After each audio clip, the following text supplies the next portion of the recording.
Hello everyone, my name is Kelsey, and I'd like to welcome you to the very first Annapurna Interactive Showcase. As we enter our 6th year, we want to thank everyone for the overwhelming amount of support we've received along the way. And because of that, we felt it was time to share what's next directly with you. Today we'll have about 25 minutes of new game announcements, deeper dives on previously announced games, and short profiles on just a few of the developers we are really excited to be working with. We appreciate everyone watching and want to thank our partners from all over the world for making this possible. Now let's get this started.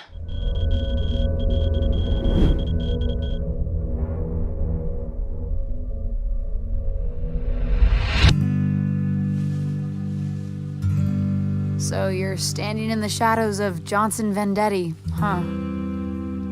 It ain't so bad. It's just that I guess folks think they know who I am, where I should be going. Have you considered becoming someone else entirely? Someone else entirely.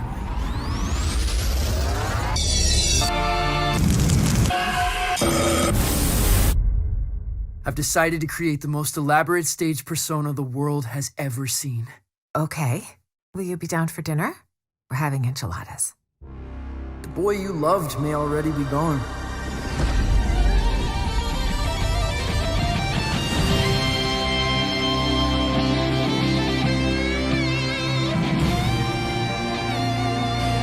We're going on a ride across the dilated pupils of the cosmos.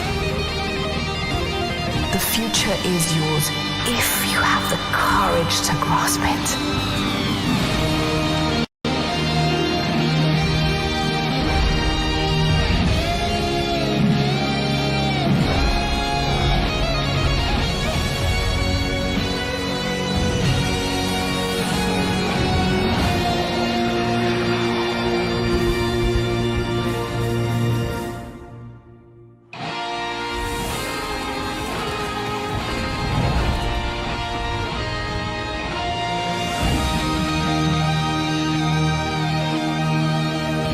Baby, we'll have you back in time for breakfast.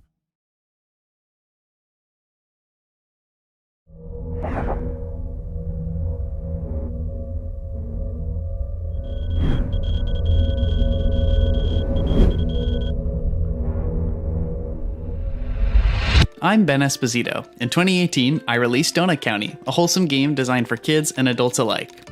After that, I decided that my next game will not be for kids or adults. It'll be a game for freaks.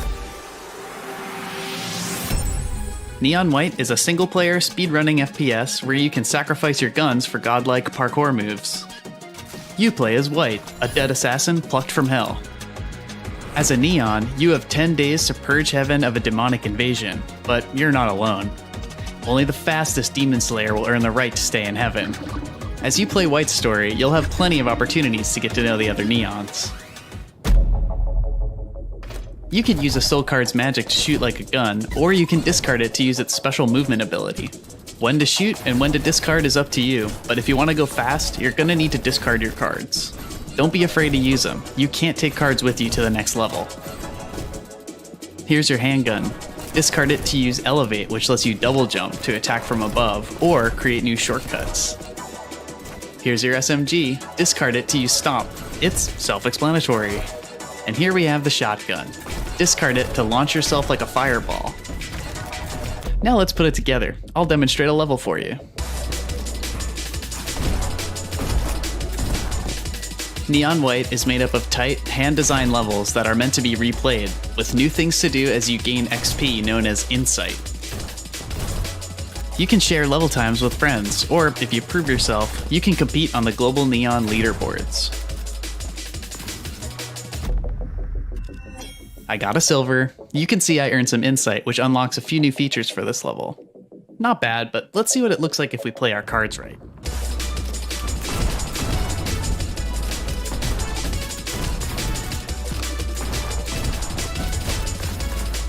Piece of cake. Nah, I practiced. Top medals improve your Neon rank, which unlocks even more missions. It also earns more insight, which reveals hints for shortcuts and a hidden collectible in every level. Each one of these gifts is a mini puzzle that requires a clever use of card resources to collect. It's a Tattletale toy. I know someone who loves these. Let's go find her. This is the map of Central Heaven. Here you'll get new missions and events where you can spend time with the other characters. Giving gifts you found in your missions will deepen your relationships, which can lead to certain encounters. It's not a traditional dating sim, but there's lots of juicy content to unlock, like side quests exploring the underworld, and hidden memories from your past life, which might change how your story ends. During the 10 Days of Judgment, you'll find weapons made of human souls, meet angels in the flesh, and if you become the #1 demon slayer, they'll give you an ice cream cone. Neon White is coming to Nintendo Switch and PC this winter. If you're a freak, put it on your Steam wishlist. On behalf of the team, thank you. We'll see you in heaven.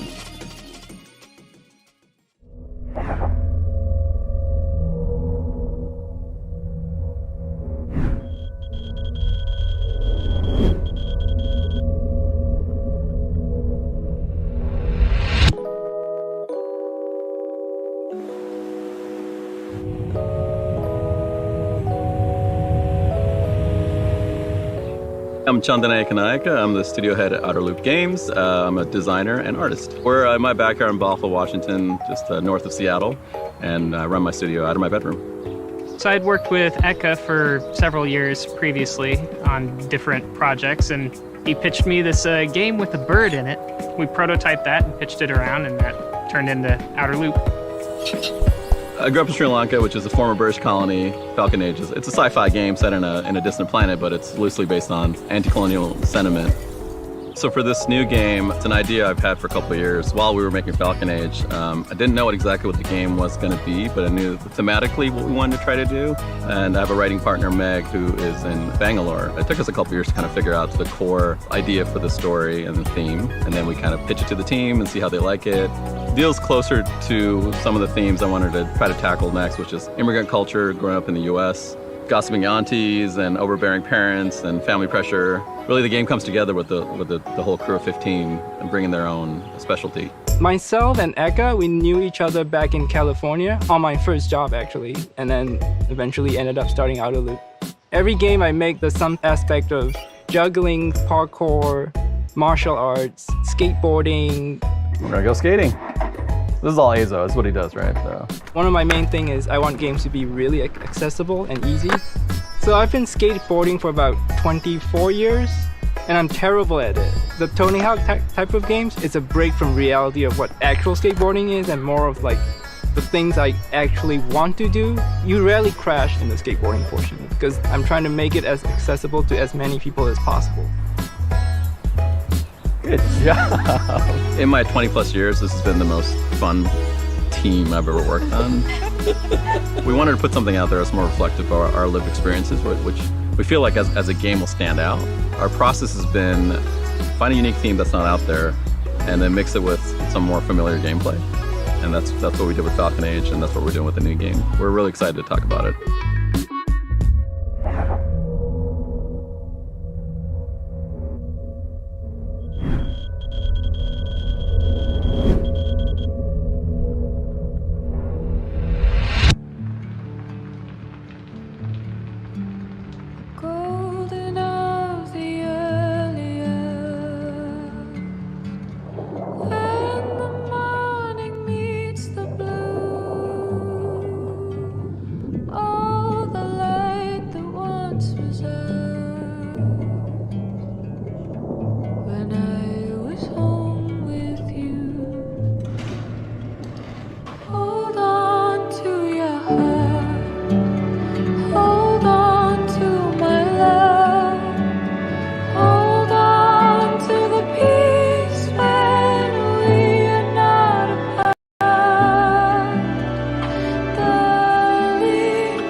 Hi, my name is Jessica Mack. I'm a solo game dev from Toronto, Canada. This is my cat. My parents, they started a computer store. This is like in the early 80s. And back then, most people didn't have computers in their homes, but we did. And I guess as a side effect of that, I was also interested in how computers work. I would always tinker with them. And I met a friend who gave me my first compiler. It just seemed like magic. Like, how did you even make not even a video game, but like a program? I started off working alone because there was nobody else. My first game was solo. And then the second game, I collaborated with a musician. Then I took some time to like actually sit down and write songs and produce them properly. The music in this game, I just feel more confident about. The analogy I think of is, let's say you're writing this song and you're like, we need someone to go off on the guitar at this point, guitar solo time. You can't tell someone how to do that. You just have to have the instrument in your hand and you have to feel it and you have to be like one with it and let it rip. It's the same way with video games. The computer is my instrument. The compiler is my instrument. I find I work strongest when I work in here, when it's just subconscious. You're just flowing in it and you're making 100 decisions a second. And then by the time you come out of it, it's like, it almost feels like you're waking up. With music, you can write a song that's 3 minutes and 30 seconds, and so much happens in it. Every 8 bars, it's like, it's something new, something new, something new. That's sort of the density that I want to put in this game. Music that can move you on such a visceral level is super interesting to me. And so all my games are music focused. The music, for me, is very much as important as the game part of it itself. This time with this game, it is an adventure game, but it's action, but there's like this musical component to it. When people play it, they won't know what to expect. I want to make an engaging experience, but not an addictive experience.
What's the one with the where you have to guess who the little cartoon people are? Stratego. Is that it? No.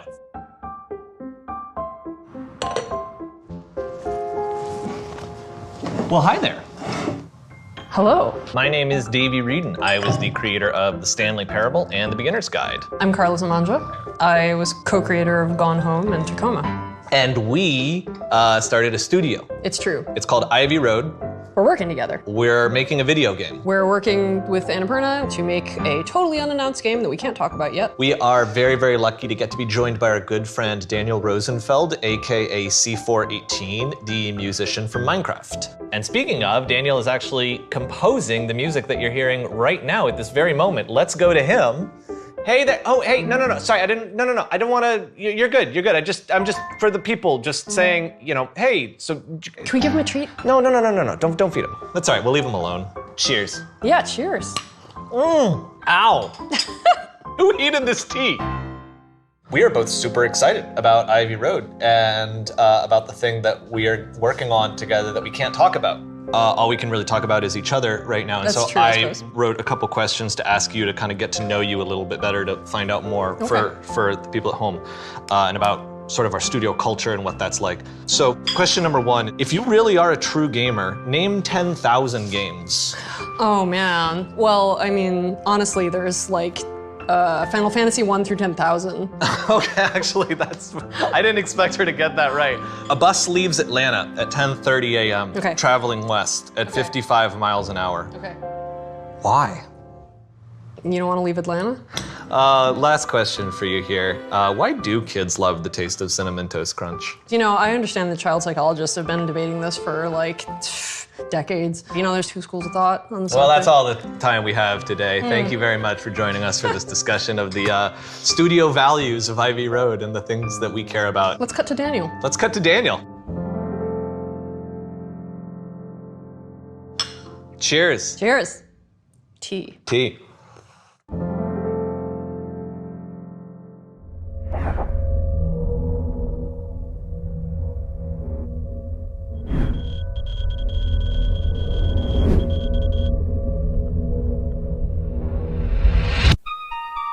So you've decided to be an insurance commando. Pirates are kidnapping cats from our ships. Luckily, the cats bought our deluxe insurance package. Your mission? Eradicate the pirates by any means necessary. Protocol 127.1. No bullets, no problem.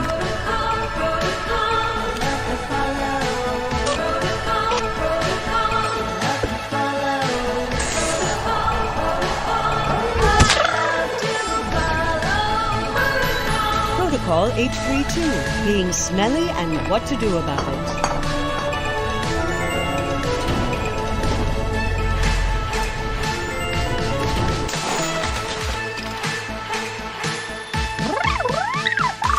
Oh no, you're making smell clouds.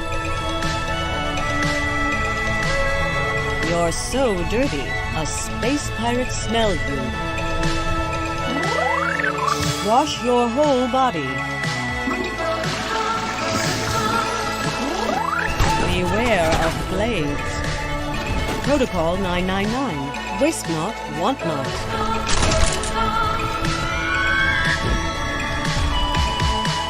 Skin Deep. Wishlist now on Steam or blendogames.com. And remember, if you screw up, it's not the end.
Hi there.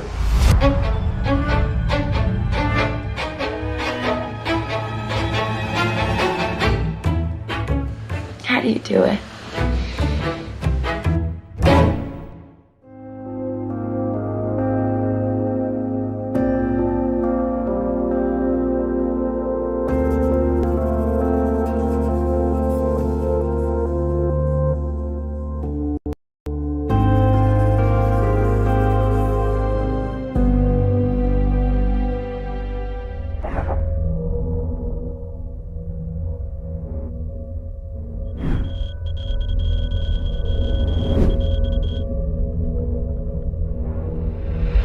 Hello everyone, my name is Swan, producer at Blue 12 Studio, and today I'm going to show you more about Stray.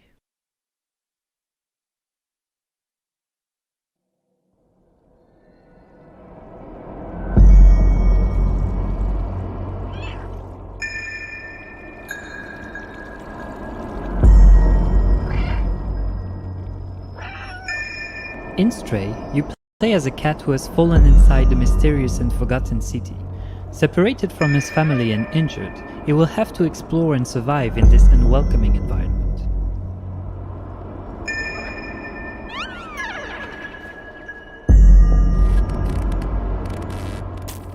From the cat's unique point of view, players must navigate their way through the dangers of this unfriendly place, and use the cat's skills to solve puzzles and uncover mysteries along the way.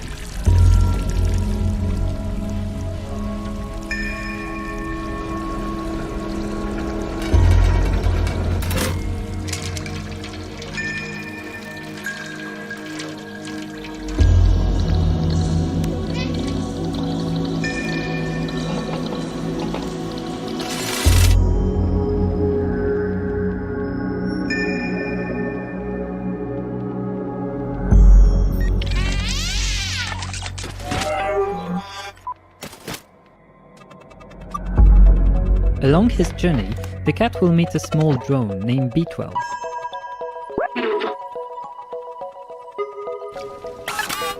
Using the drone's ability to interact with objects in the world and communicate with the strange inhabitants of this secluded place, together they will work to learn more about the secrets of this forgotten community of human-like machines.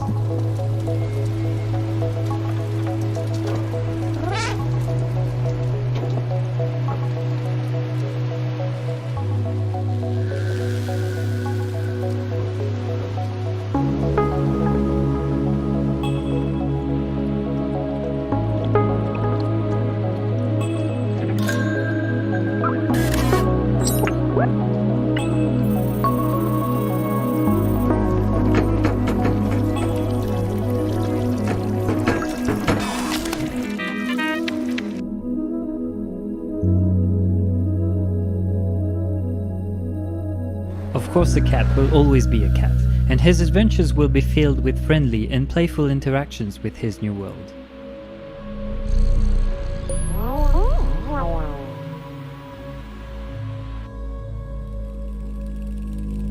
But these machines are not the only inhabitants of the city, and some encounters will not be as friendly or safe.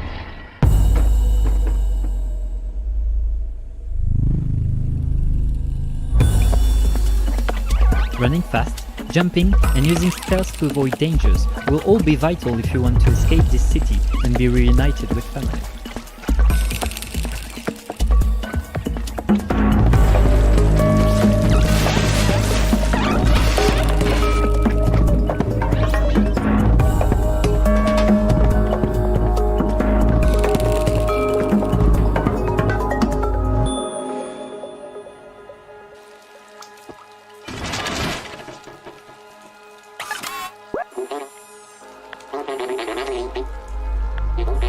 Unless you find a way to defend yourself, and the prey might become the hunter.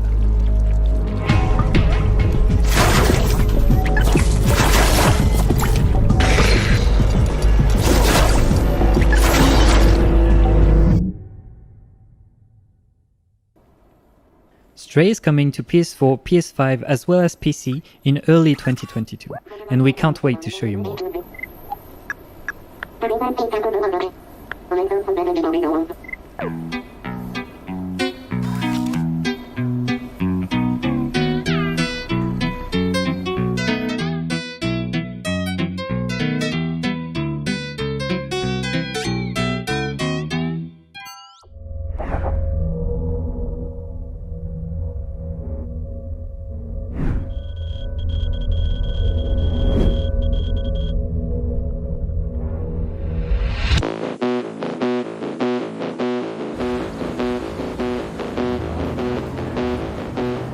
It's funny, No Codes, I think we've kind of got the name of being a horror game dev, and for every game we've made, we've never set out to make a horror game. We've set out to make thrillers or atmospheric sci-fi. Sounds like you making that noise. We release it and everyone's like, that was terrifying. We're like, was it?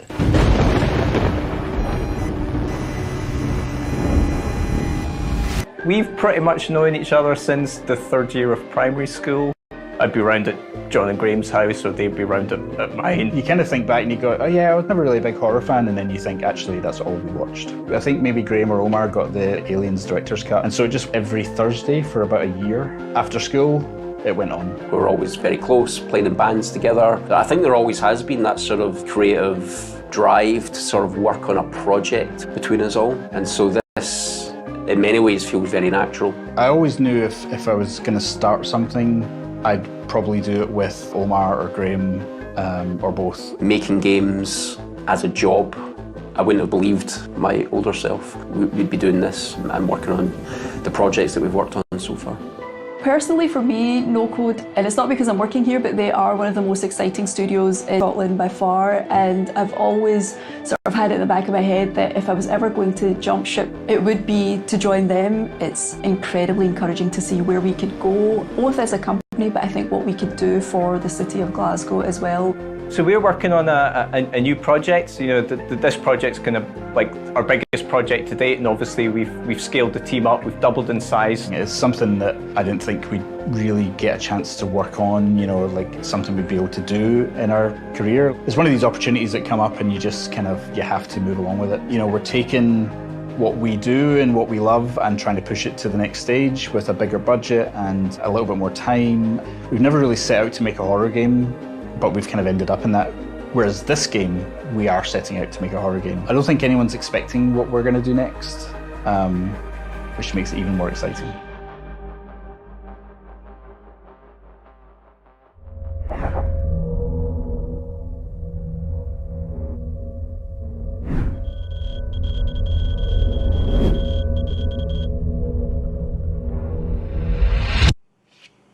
Hey folks, Alex from Mobius here. Just wanted to give you a brief update on what we've been up to behind the Veil of Shadows.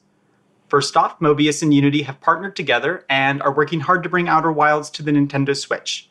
We look forward to having it in your hands this holiday season. We are also very excited to officially announce that we're making an expansion for Outer Wilds, and it's going to weave directly into the existing world and narrative. Now, if you've played the game, you might be wondering, how? And also why? And those are very good questions.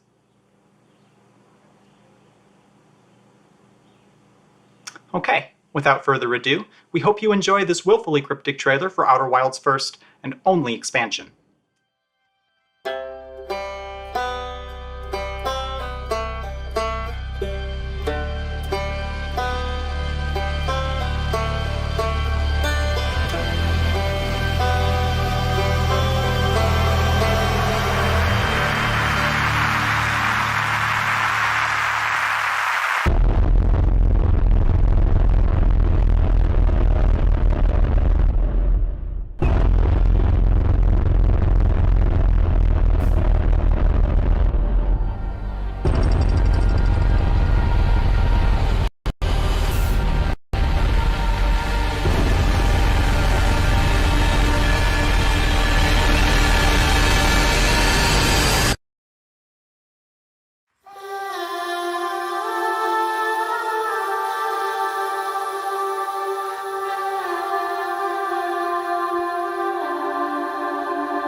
Thank you so much for watching our first showcase. We hope you enjoyed this sneak peek into the world of Annapurna Interactive. Until next time.